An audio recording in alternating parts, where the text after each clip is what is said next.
Everybody,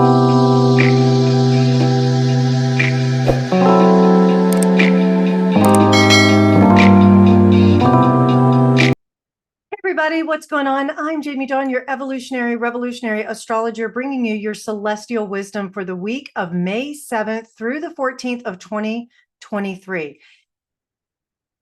Can you say we made it through the eclipse? Well, sort of.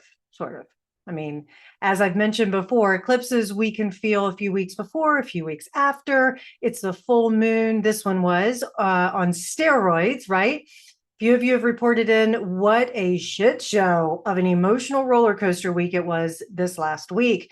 And the eclipse was on Friday. Yeah. All I can say is good job. We've made it through. We're still going to be feeling some of the effects of it. There's still going to be some things that may be unresolved that can still pop up. I'll call it the full moon hangover. So give yourself some space, especially at the beginning of the week, if you can, to just keep integrating. Think of this like eating the Thanksgiving or Christmas or whatever big meal you think about. You know, the family reunion gets together, there's food there all day long, right? It's that kind of thing. Think of it like you've been eating for days and now you need time to integrate, to digest it. So give yourself some time to do that. A few of you have reported in that it has been this facing of the shadow right on with the moon in Scorpio and that south node in Scorpio.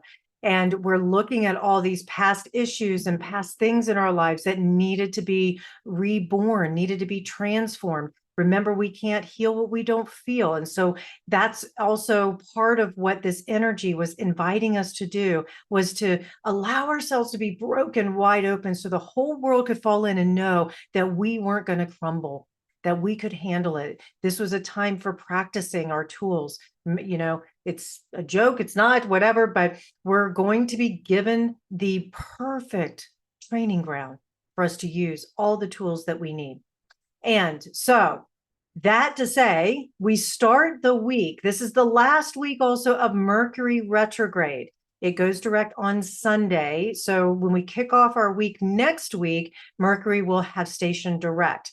Now, it'll still be in shadow. I'll talk more about that in my next video, but we have this last week of it. So there may be a few little squeaks and slow starts and hiccups or misunderstandings that we have to revisit or redo some things, but hang in there, because this week's energy will also offer some stabilization down the road.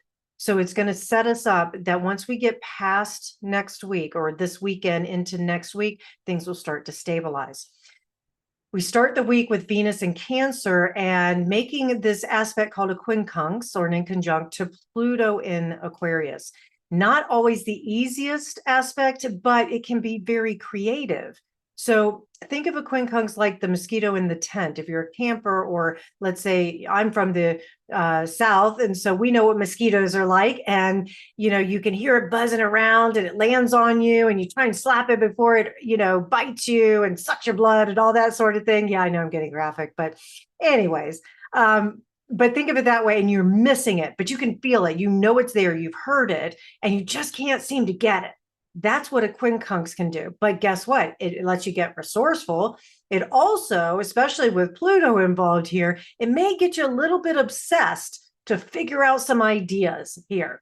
And with Venus in Cancer, she moves into Cancer also at this time, that we're looking for answers that give us greater security within our relationships and our finances. And so we might get a little obsessed over that.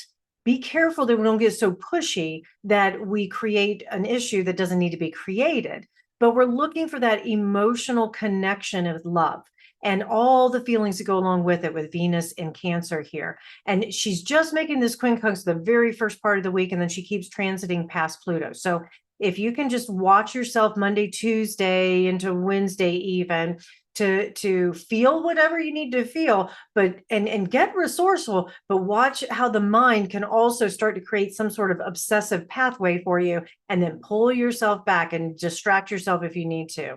But we're going to be looking with Venus in Cancer of having greater intimacy through nurturing within our relationships, because that's what will give us the greatest emotional security, as well as depth, as well as being able to really soften and show up for each other the way that we want to. Now, it's also going to be really potent at the beginning of the week where some confusion can kick in with this quincunx, right? Because again, Mercury is retrograde, creating a little bit of not everything as it appears to be. But with this quincunx, like I say, it's that frustration or confusion of how we really feel or want to feel in the relationship. So just hang in there because it will stabilize. There's this urge to merge here with Venus, and we're going to, with her in Cancer, it's in that familial way where we may be really focused on our home or our sense of belonging, or maybe there is that we want to start a family or expand our family. But that feeling of we've got each other's back can be really potent right now. And on a practical level, especially if you have a heavy influence of Taurus or Libra, because they're ruled by Venus, or the sign of Cancer in your chart, you're probably going to feel this, again, this urge to merge. So it might be, hey, I want to move in together. What does that look like? Or it could be, I want to start the family, or I want to adopt a pet, or I want to expand my my home, maybe move homes, anything that is home family related. Some of us are going to be wanting that deeper commitment in our relationships with Venus and Cancer, and that just helps us to create more security. Because remember, Cancer needs to feel secure emotionally, and then they'll nurture you to death. It's great, especially if you love food. You can find yourself doing more things at home with your beloveds during this time. So if you have that, if in the last few weeks it was like, okay, travel, get out, expand, you might feel a little more homebody-ish during Venus's transit. Excuse me, my nose is itching. Somebody's talking.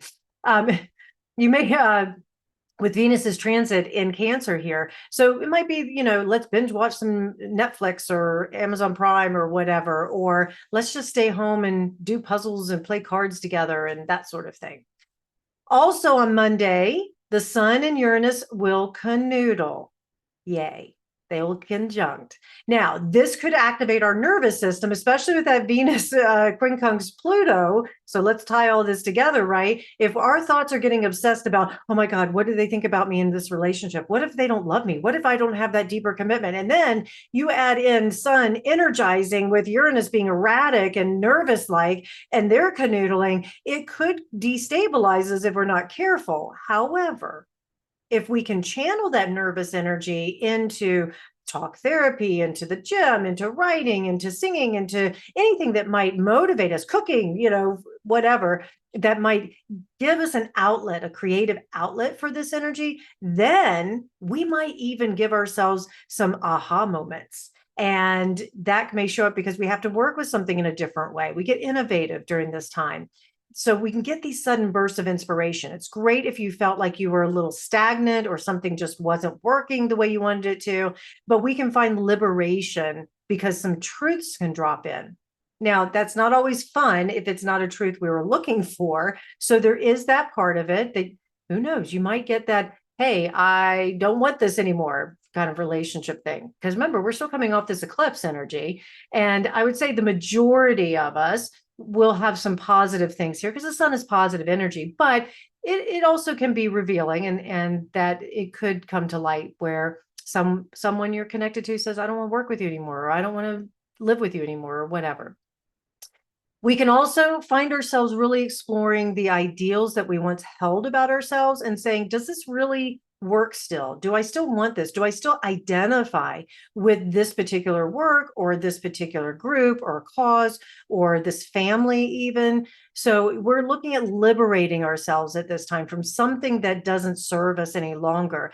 But we can also get really inspired to explore alternative avenues so that we can find more inspiration. So I'll use the family as an example. Some of us may go, you know what, I don't really feel like I belong in this family anymore, so I'm going to find a new family.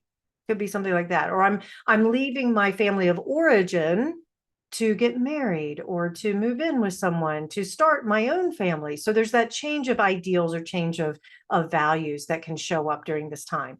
Venus is going to trine the south node and sextile the north node on Tuesday while Mercury is still retrograde. So again, more emphasis on home and past, family related issues. So familiar themes from the past regarding our healing, things that we feel we can trust, it can show up right now. And it may be that we're looking for that more intense connection. So giving ourselves permission to express that in a nurturing way, in a way that maybe we take some things that we're really comfortable doing for others and we give ourselves over to making it happen in a real and tangible way. We're not just talking, we're doing, and we're planning and honoring how far we've come in all of our relationships and intimacy. So Tuesday is a great time to just really honor, look at how far we've come. And being vulnerable and being able to know we can trust someone and giving ourselves over to that. If you're on the receiving end of a relationship that's ended, please don't see that as wasted time. Please don't see that as a big lie or a betrayal or anything. I'm not dismissing if you were betrayed. That's not what I mean. But don't see it as a waste, because look what you invested into that relationship and look how you grew and look at the things that you gained from that relationship. All of it is for our evolution and our growth. We may also need to revisit what we value most. Some of these circumstances that we're dealing with are having us question our values. Mercury retrograde in Taurus is saying, do I really care that much about this? And if I do, then I have other decisions I need to make. We're also looking at, how do we really show up for ourselves? How do we show up for another? We talk about authenticity a lot. Well, sometimes authenticity requires us to redo our values because they do shift and change over time and over circumstances. Wednesday into Thursday, the moon is going to kind of be a theme here because it's going to be moving from the sign of Capricorn into Aquarius, which will sit next to power planet Pluto from Wednesday into Thursday. So, for these couple of days, we might feel a little more serious about getting some things done, which is great if we need to accomplish some things, if we put some things on the back burner. We may also feel like we have a little bit more control. So if you've dealt with some surrender and control issues from this eclipse energy, which certainly can come up, well, you might start to see, okay, maybe the things I know I can control is my attitude, my response, my actions, right? How do I get a plan together that lets me say, this is what value I bring, and this is how I express it, and these are the steps I need to do to take them? With the intensity of the moon's transit, it gets exaggerated by an inconjunct to Mars, though. So pay attention as the moon is moving over those 2 days, that this inconjunct, as I mentioned, the Quincunx, to Mars in Cancer, it could trigger some defensiveness or self-protection if we're not careful. So we're looking at what we value and going, I need to protect my values.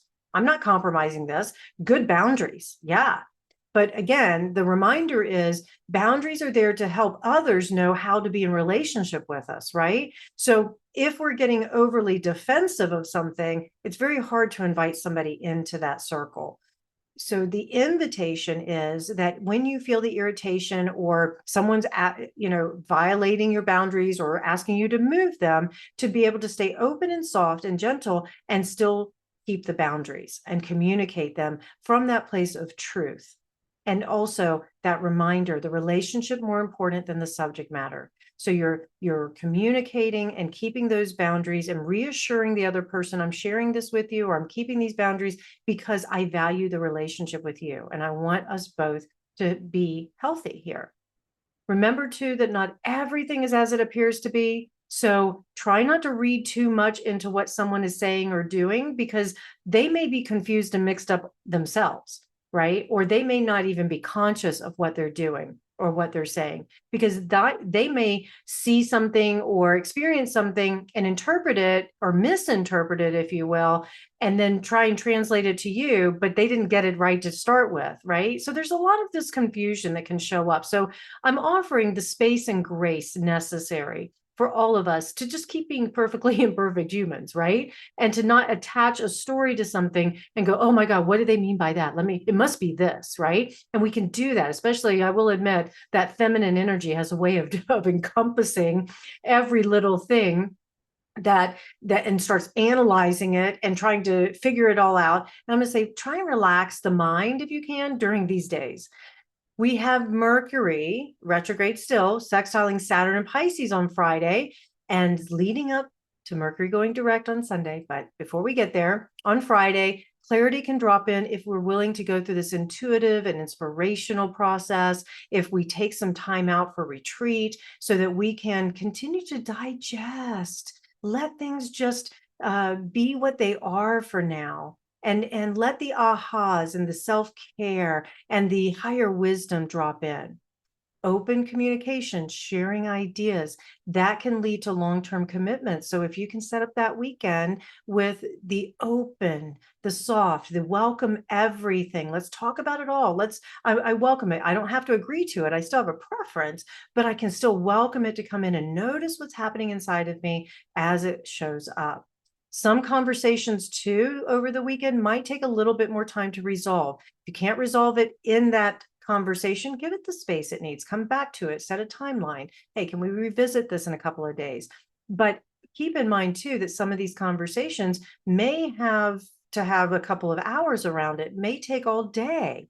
But if you leave that space for problem solving or reimagining, you can find new innovative solutions that you didn't have before that can benefit not just what you're working with, but everybody involved, the greater whole, if you will. This is also a beautiful time to work with a teacher or a mentor on a particular topic, or if you are a teacher or mentor on a particular topic, to be able to disseminate some of that information to others and let them feel as though they're fully worth being invested in. And I think that's also going to be a wonderful opportunity for all of us to have greater growth, greater understanding, and greater love. So all this beautiful energy into this week has integration at the top of our list. And with that integration, remember, if we're digesting, integrating, we need naps, right? So time out, time to retreat, and then push forward when we need to push forward, and then step back and just watch the dance. This is the duality of that human experience, you know?